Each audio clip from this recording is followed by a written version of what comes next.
কেবল জাতীয় সাংবিধানিক কমিশনের সিদ্ধান্তক্রমে রাষ্ট্রপতি জরুরি অবস্থা ঘোষণা করতে পারবেন সংবিধান সংস্কার কমিশনের এমন সুপারিশের সঙ্গে একমত হয়নি বিএনপি।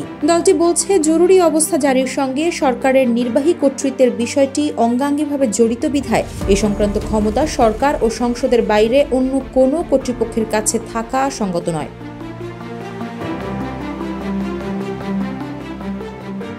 সংস্কার কমিশনের সুপারিশে আরও বলা হয়, জরুরি অবস্থার সময় নাগরিকদের কোনো অধিকার রদ বা স্থগিত করা যাবে না এবং আদালতে যাওয়ার অধিকার বন্ধ বা স্থগিত করা যাবে না। এই প্রস্তাবের সঙ্গেও একমত নয় বিএনপি। দলটির মত, নাগরিকদের কোনো অধিকার রদ বা স্থগিত না করে জরুরি অবস্থা জারির কী উদ্দেশ্য থাকতে পারে প্রস্তাবিত সুপারিশে তা বোধগম্য নয়।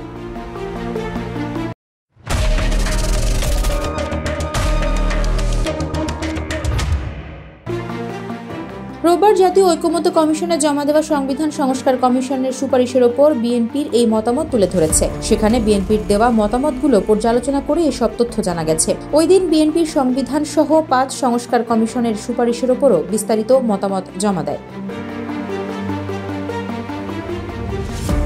সংশ্লিষ্ট সূত্রমতে সংস্কার কমিশনগুলোর সুপারিশের ওপর দেওয়া মতামতে বিএনপি জাতীয় সংসদের মেয়াদ ৫ বছর বহাল রাখার পক্ষে মত দিয়েছে। সংস্কার কমিশনে সংসদের মেয়াদ ৪ বছর করার সুপারিশের সঙ্গে দ্বিমত পোষণ করেছে। একই সঙ্গে প্রধানমন্ত্রী রাজনৈতিক দলের প্রধান ও সংসদ নেতা হতে পারবেন না বলে সংস্কার কমিশন যে প্রস্তাব দিয়েছে তার সঙ্গে ভিন্নমত জানিয়েছে বিএনপি। দলটি বলেছে, এটি সংশ্লিষ্ট রাজনৈতিক দলের নিজস্ব সিদ্ধান্তের বিষয়। সংবিধান সংস্কার কমিশনের সুপারিশে তত্ত্বাবধায়ক সরকারের মেয়াদ ৩ মাসের কথা বলা হয়েছে, কিন্তু নির্বাচন কমিশন সংস্কার কমিশন তত্ত্বাবধায়ক সরকারের মেয়াদ ৪ মাস করার প্রস্তাব করেছে। এ সময় জাতীয় নির্বাচনের আগে স্থানীয় সরকারের সব নির্বাচন অনুষ্ঠানের সুপারিশ করা হয়েছে। এর সঙ্গে দ্বিমত পোষণ করে বিএনপি বলেছে, তত্ত্বাবধায়ক সরকার বাংলাদেশের বাস্তবতার পরিপ্রেক্ষিতে একটি ব্যতিক্রমধর্মী অবস্থা।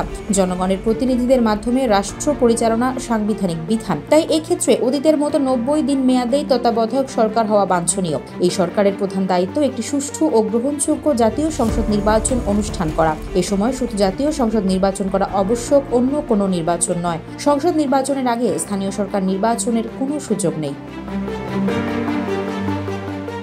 সংবিধান সংস্কার কমিশনের সুপারিশের উপর বিএনপির মতামত পর্যালোচনা করে দেখা গেছে, সংসদ নির্বাচনে প্রতিদ্বন্দ্বিতা করার ন্যূনতম বয়স ২১ বছর চায় না দলটি। আইনসভার নিম্নকক্ষের সংখ্যাগরিষ্ঠ সদস্যদের সমর্থনে প্রধানমন্ত্রী মনোনীত হওয়ার বিধানের সঙ্গেও একমত নয় তারা। তবে সংসদে ২ জন ডেপুটি স্পিকারের মধ্যে একজন বিরোধী দল থেকে মনোনীত করার প্রস্তাবের সঙ্গে একমত বিএনপি। একই সঙ্গে সংসদের উচ্চকক্ষে একমাত্র ডেপুটি স্পিকার সরকারি দলের বাইরে থেকে নির্বাচিত হোক, সেটাও চায় বিএনপি। বিএনপি স্থায়ী কমিটির সদস্য সালাউদ্দিন আহমেদ বলেন, বিএনপি দলীয়ভাবে সংবিধান, নির্বাচন কমিশন, জনপ্রশাসন সহ সব বিষয়ে পৃথক প্রস্তাব সংস্কার কমিশনে জমা দিয়েছে। তারা লক্ষ্য করেছেন, বিএনপির অধিকাংশ প্রস্তাবই কমিশনের সুপারিশে প্রতিফলিত হয়নি। সেজন্য তারা কমিশনের স্প্রেডশিটের পাশাপাশি সবিস্তারে মতামত জানিয়েছেন এবং বিভ্রান্তি এড়াতে সংশ্লিষ্ট বিষয়ের ব্যাখ্যাও দিয়েছেন। দলীয় সংস্কার প্রস্তাব তৈরির সঙ্গে যুক্ত বিএনপির নেতা আরও জানান, সংবিধান সংশোধনের দায়িত্ব নির্বাচিত সংসদের। সেজন্য সংবিধানের কোনো সংশোধনী আনতে হলে আগে জাতীয় সংসদ নির্বাচন দিতে হবে। নির্বাচিত সংসদই একমাত্র উপযুক্ত ফোরাম সংবিধান সংশোধনের জন্য। আফসারা নাজ, নিউজ ডেস্ক, ইত্তেফাক।